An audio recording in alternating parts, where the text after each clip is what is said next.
Alara had just fallen asleep on my chest when my phone buzzed on the side table. I shifted slightly, careful not to wake her. The screen lit up with a message from Mom. I expected something bland and performative. Maybe a reminder about the formula or a link to some European parenting article she thought I should consider, but instead, it was 6 words that split my world in two. We're moving to Barcelona. I emptied the account. Good luck. I didn't move, not for a full minute. My body went numb before my brain caught up. I opened the banking app and stared at the balance on the shared family fund. 0. That was ours. The same account we'd all contributed to Mom, Dad, and me for emergencies, shared care, Brian's recovery. They took every cent, not a forwarding number, not even a postscript. My breath hitched, shallow and tight. Era stirred, her tiny fingers curling near my collarbone. She was warm, trusting, and utterly unaware that 2 people she'd never remember had just made a decision that would shape her entire life. I pressed my lips to her forehead and whispered, "Thanks for the heads up." They hadn't even waited for the weekend to end. I was supposed to watch her while Brian rested after her supposed breakdown in Berlin. No one said how long the arrangement was, or that it came with a disappearing act and financial sabotage. But then again, nothing with them ever came labeled clearly. I laid Era gently into the portable bassinet, her breath steady, her cheeks still pink with sleep. Then I stood and walked to the kitchen where I kept the paper files, the ones Mom always mocked me for printing. I pulled out the last bank statement. It had shown over $18,000 2 weeks ago. I tried calling them, of course, straight to voicemail. I texted Brian, read, no reply. My chest ached, not from panic, but from something heavier, recognition. Of course they'd do this. Of course, I was the one they'd leave holding the child, the debt, the silence. The fridge buzzed softly behind me as I leaned against the counter and looked around. Bottles, diapers, her pink sleep sack still warm in the laundry basket. Everything that belonged to someone else, now mine by default. By morning, I'd begin sorting out Era's schedule and look into legal guardianship. But for now, I just sat beside her and watched her sleep, the enormity of it all pressing against my ribs, because deep down, I already knew they weren't coming back. Not for her and not for me. The thing is, I shouldn't have been surprised. Being the reliable one starts so quietly, you don't even notice the leash forming. It's picking up Brian from ballet because Mom is on a deadline, even though I had a club meeting. It's folding Dad's shirts because Brian gets distracted, and then watching her distraction turn into reward. I used to think I was being helpful. That being dependable made me valuable, but dependable turned into invisible. Brian was all fire and drama, tears in parking lots, poems left on napkins, a dozen half-finished majors before she settled on spiritual anthropology. People adored her because she was messy and luminous and impossible to hold accountable. My parents loved her like she was rare crystal, even when she shattered everything in sight. Me, I was the shelf. They called the family fund a shared net. Contributions from Mom's side hustle, Dad's lecture stipends, my freelance gigs. It started after Brian's second hospital stay, just in case someone else needed support. I remember that exact phrasing, someone else. Not Brian. Not again. Someone else. But I was never someone else. I was the backup system. The first time Brian drained the account, it was for a retreat in the Catskills. Transformative, she called it. The second time, it was a failed move to Los Angeles to write a memoir she never started. They told me I shouldn't be so rigid about money, that Brian was trying to become. Meanwhile, I patched gaps in my car insurance and skipped new glasses for 2 years. Now here we were.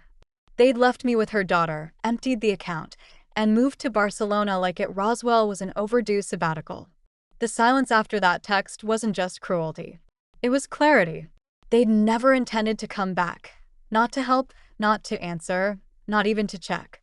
I sat on the couch, the room dim around me, Era softly cooing in her sleep. I remembered the last time my mother had visited this apartment. She'd frowned at my chipped mug and said, "You still don't have matching dishes." She didn't comment on the handmade tiles I'd installed in the bathroom or the framed photos I'd restored for the Historical Society. Just the dishes. Of course, she left without saying goodbye. That's who she always was. That's who they all were. I was the quiet daughter, the stable one. Stable people don't need warning. But Era would. She would need more than they ever gave. And I was the only one left to figure out how to give it. By day 4, my body had learned to function in 2-hour fragments. Era's sleep patterns were an unpredictable math problem. 3 naps of 40 minutes or one long cry from 2 to 4 o'clock in the morning. Her lungs were impressive. My nerves were sanded down. I worked in flashes, editing footnotes for a regional history journal while she napped on a folded towel beside my laptop. The client had emailed twice about the deadline. I lied and said the delay was due to a family emergency, which felt absurdly mild. Every bottle was a negotiation. Every diaper a scramble. I bounced her until my arms ached, then rocked her with podcasts in my earbuds just to stay awake. There were moments, short ones, where she'd smile at me, gums showing, and it felt like oxygen. Then she'd scream again, and I'd feel like I was vanishing into the wallpaper. Friends sent check-ins, texts, a meme here or there. Nobody showed up. I called Brian twice, left one voicemail. I even typed out a third message asking her point blank when she was coming back. I didn't send it. What was the point? On Thursday morning, after a night of pacing the floor with Era strapped to my chest while she screamed into my collarbone, I opened the door to get the mail and found a small Tupperware on the stoop, still warm. A note, written in tiny cursive. "You're doing more than enough." I looked across the hall. Mrs. Aruza's curtains twitched just slightly. She was retired, lived alone, read mystery novels with the windows open. We'd only spoken once before about trash pickup. Later that afternoon, she knocked once, lightly, and handed me a folded quilt.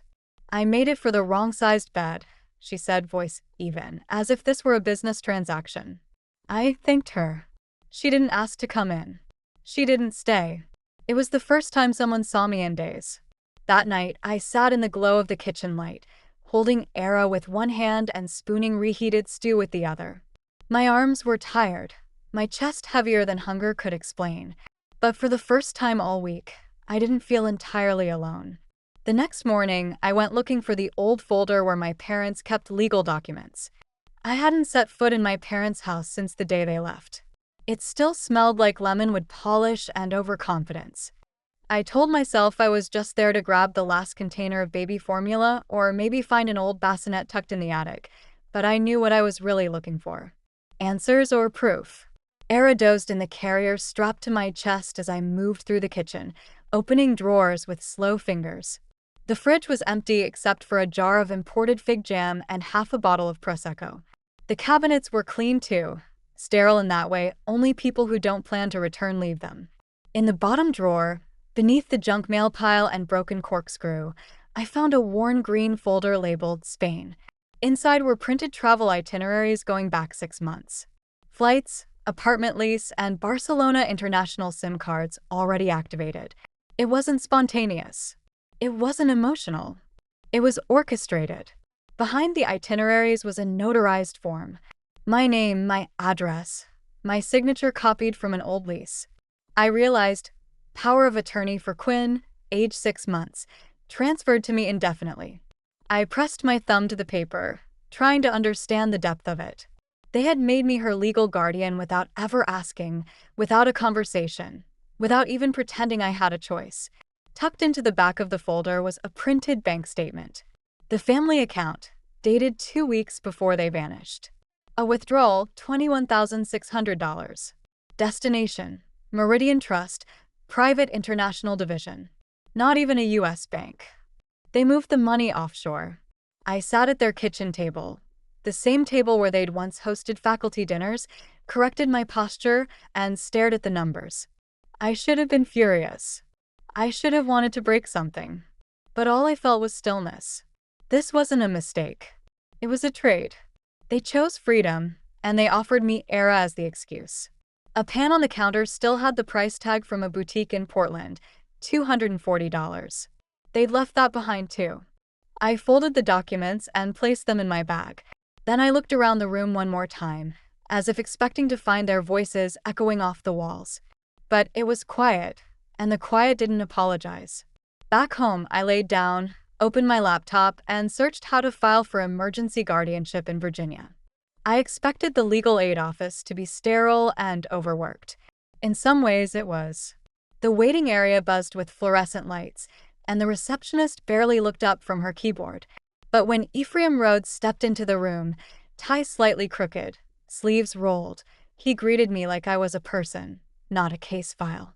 That alone nearly broke me. I showed him the documents I'd found, the power of attorney, the bank statement, the printed itineraries.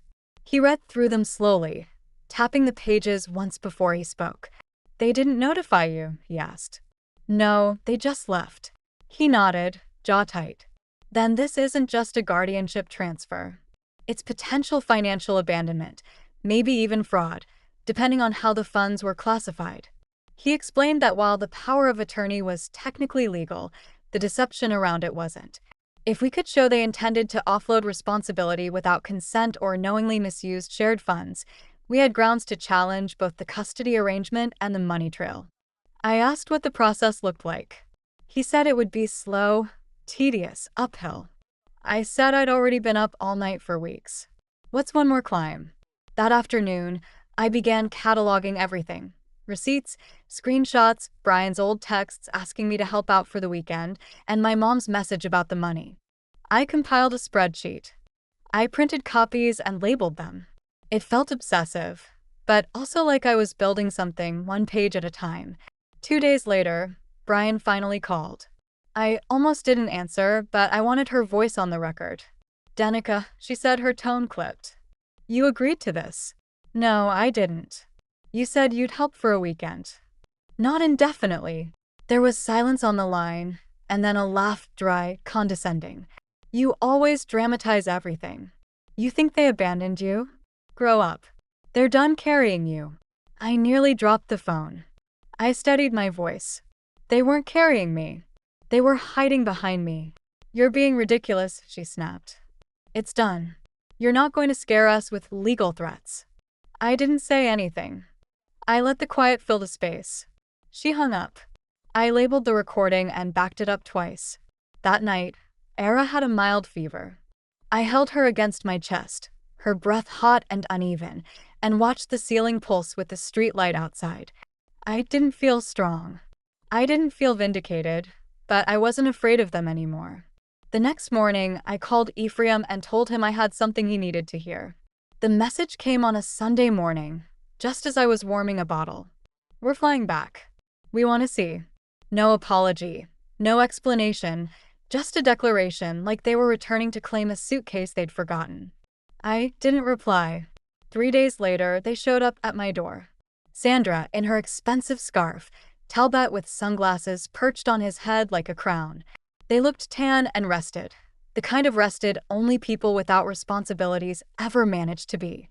I opened the door just wide enough to let their intentions hit the threshold and stop there. "You look tired," Sandra said, brushing past me. "Still working that part-time job?" Talbot followed, arms crossed, eyes already scanning the apartment. "We were surprised you didn't reach out sooner. Thought you'd have questions.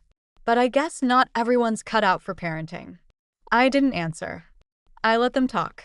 Sandra walked to Era, who was seated in her high chair, gumming a piece of banana. She clicked her tongue disapprovingly. "Her posture's off. You really should be doing tummy time more consistently." I turned to face them fully. "I filed for full custody 3 weeks ago." They froze. "And I submitted documentation of the bank transfers, the forged power of attorney, and your failure to notify me of intent to leave the country. I also have recorded calls with Brian, confirming I never agreed to long-term guardianship." Talbot's jaw shifted. "Danica, there's no need to escalate." Sandra took a step forward. "Let's not make this ugly." "It's already ugly," I said. I just stopped pretending it wasn't. Neither of them spoke for a long moment. Sandra's expression hardened, her eyes sharp with the kind of cold calculation I'd grown up watching.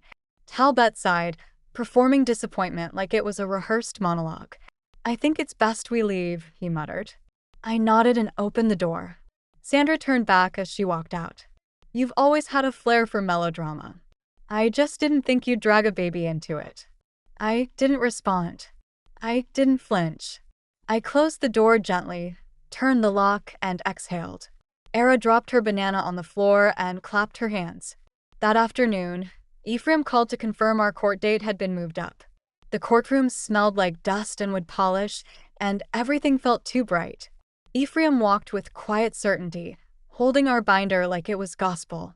I sat beside him, hands folded, watching the judge's eyes more than my parents'. Sandra and Talbot arrived 10 minutes late. Brian never showed. Ephraim began with the timeline. He presented the notarized documents, the travel plans dated months in advance, the account statements showing the funds drained and transferred offshore. Then he brought out the recordings, Brian's voice, dismissive and cold, confirming I had never agreed to guardianship. He handed the judge a printed transcript. Sandra cleared her throat a few times. Talbot smirked now and then. They didn't deny the evidence. They tried to reframe it. "My daughter is prone to exaggeration," Sandra said smoothly. "She's under a lot of stress. Caring for a child, especially one that isn't hers, is bound to bring up emotion." The judge didn't blink. "I've reviewed the documentation," she said, her voice level. "What concerns me is not just the abandonment, but the strategic nature of the transfer. Miss Quinn was misled and left without support, both financially and emotionally." She paused, looked directly at my parents. "I'm granting full legal custody to Miss Quinn. The offshore account will be frozen pending review. Any visitation from Sandra or Talbot Quinn must be supervised and approved in advance." Sandra opened her mouth. The judge raised a hand. "We're done here." Outside, the wind had picked up. Sandra stopped me by the courthouse steps. "You were always jealous of Brian," she said, voice low and sharp. "Even as a child. You just waited for a way to punish us for loving her more." I looked at her but said nothing. She turned, heels clicking, Talbot following behind without a word. I walked to the parking lot where Era was waiting with Mrs. Alls, who'd come without being asked. The baby giggled when she saw me, arms outstretched. That night, as I rocked her to sleep, I realized I hadn't felt relief. Just an odd hollow stillness, like the end of a very long echo. The next morning, I opened my email and saw a message from Ephraim marked urgent.